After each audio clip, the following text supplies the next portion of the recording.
কিরে, আজ শরীর কেমন? আগের থেকে ভালো, তবে শরীরটা এখন একটু দুর্বল আছে। ও ধীরে ধীরে ঠিক হয়ে যাবে। এখন যা, চা খেয়ে ব্রেকফাস্ট করে নে। এই ছোট্ট গ্রামটির নাম সুন্দরগঞ্জ। জায়গাটিতে একসময় মুঘলদের রাজত্ব ছিল। এই কারণে এই চারপাশে রয়ে গেছে নানা মুঘলদের ইতিহাস। আমি এখানে আছি আজ 4 দিন হলো। আমার দাদা এখানের একজন সরকারি কর্মকর্তা। ছোট্ট গ্রামটির উত্তর পশ্চিম দিয়ে একটি আঁকাবাঁকা রাস্তা চলে গেছে। কাল বিকালের দিক দিয়ে হাঁটতে হাঁটতে পশ্চিম দিকটাতে গিয়েছিলাম।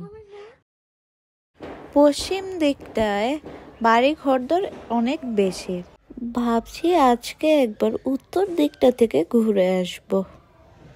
বেরিয়ে পড়লাম রাস্তায়। হাঁটতে হাঁটতে আকাশের দিকটা একবার তাকিয়ে দেখলাম সূর্য অনেকখানি ডুবে গেছে। বৃষ্টির কোনো সম্ভাবনা আমি দেখলাম না, তাও হাতে করে একটা ছাতা নিয়ে গেলাম। বেশ খানিকক্ষণ হাঁটার পরেই দেখলাম রাস্তা দাঁড়িয়ে আছে সেই পুরনো আমলের একটা গম্বুজ। তার মধ্যে দিয়ে এগিয়ে গেলাম সামনের দিকে। এদিকটাতে বাড়ি তেমন নেই বলে চারদিকে ছড়িয়ে ছিটিয়ে আছে গাছপালা ও জঙ্গল। আরো খানিকটা হাঁটার পর একটা সুন্দর পুরানো দিনের দরজা দেখতে পেলাম। ভালো করে তাকিয়ে দেখলাম এটা একটা কবরস্থান। ভেতরে ছোট বড় কবর মাথা উঁচু করে দাঁড়িয়ে আছে। এগুলোকে পিছনে ফেলে আরো খানিকটা আগিয়ে গেলাম। এদিকে আর কিছু নেই, রাস্তার গুরুত্ব যেন বেড়েই যাচ্ছে। রাস্তার একদিকে দাঁড়িয়ে ভাবলাম আর একটু যাব নাকি বাড়ি ফিরে যাব। এমন সময় আকাশের দিকে তাকিয়ে দেখি দূরে আকাশে বিজলি চমকাচ্ছে। ছাতা হাতে নিয়ে বাড়ির দিকে রওনা দিলাম। আবার বেশি জোরে হাঁটতে পারলাম না, একটু জোরে হাঁটলেই দম আটকে যাচ্ছে। ওদিকে কালো মেঘ দ্রুত গতিতে এগিয়ে আসছে। যতটা সম্ভব তাড়াতাড়ি হাঁটতে চেষ্টা করলাম। শুনতে পেলাম মেঘ অনেক গুরু গুরু শব্দে ডাকছে। খানিকক্ষণের পরেই বাতাস শুরু হলো। কালো মেঘ সারা আকাশ ঢেকে ফেললো। প্রথমে শীতল বৃষ্টি আমার মুখে চোখে এসে পড়লো। সঙ্গে সঙ্গে আমি ছাতা খুলে ফেললাম। ছাতাটা নিয়ে বেরিয়েছিলাম, এটাই আমার ভরসা। কিন্তু জোরে ঝড় বৃষ্টি এলে এই ছাতাই বা কতটুকুই আর বৃষ্টি আটকাবে। সবে মাত্রই জ্বর সেরে উঠেছে, এখন আবার ভিজে গিয়ে যদি জ্বর আসে তবে কি কাণ্ডই যে হবে আমি আর তা ভাবতে পারলাম না। কবরস্থানের সামনে এসে দাঁড়িয়েছি, এমন সময় বৃষ্টির বেগ বাড়লো। বাড়ি যেতে এখন অনেকখানি পথ বাকি। তার সে কবরস্থানের ভিতরে কিছুক্ষণ আশ্রয় নিয়েই ভালো। তাড়াতাড়ি আমি দরজার দিকে এগিয়ে গেলাম। দরজাটিতে ঠেলা দিতেই খুলে গেল।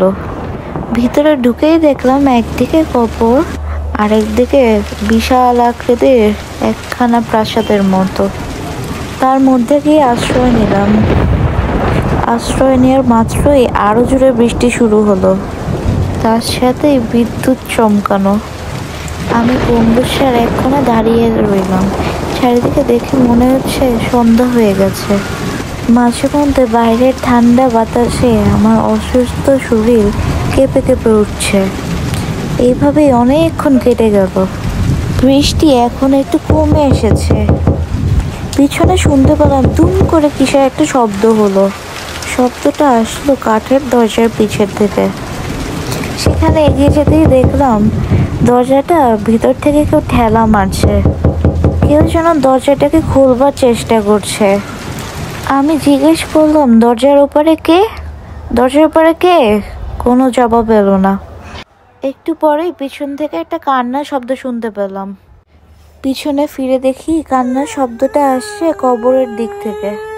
কবরের দিকে এগিয়ে যেতে দেখলাম সামনের কবর থেকে একটা বাচ্চা ছেলে বসে 2 হাত মুখ ধরে কাঁদছে। এতক্ষণে বৃষ্টি বন্ধ হয়ে আকাশে চাঁদ উঠেছে। চাঁদের আলো পূর্ণিমার মতো পরিষ্কার না হলেও চাঁদের আবছা আলোয় ছেলেটাকে দেখতে পেলাম। আমি সামনের দিকে এগোতে লাগলাম আর উঁচু গলা জিজ্ঞেস করলাম, কে তুমি? কাঁদছো কেন?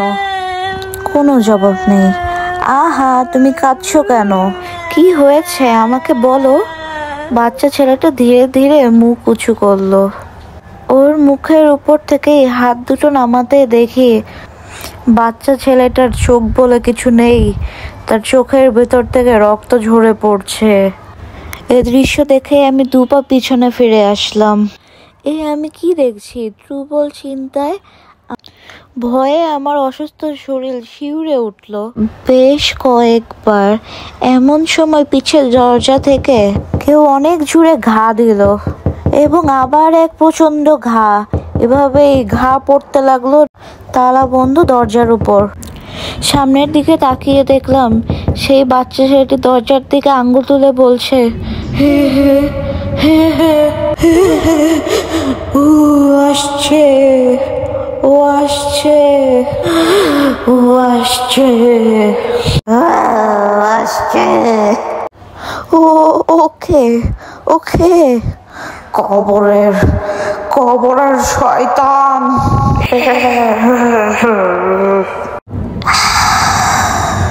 আমি এ দৃশ্য আর সইতে পারলাম না।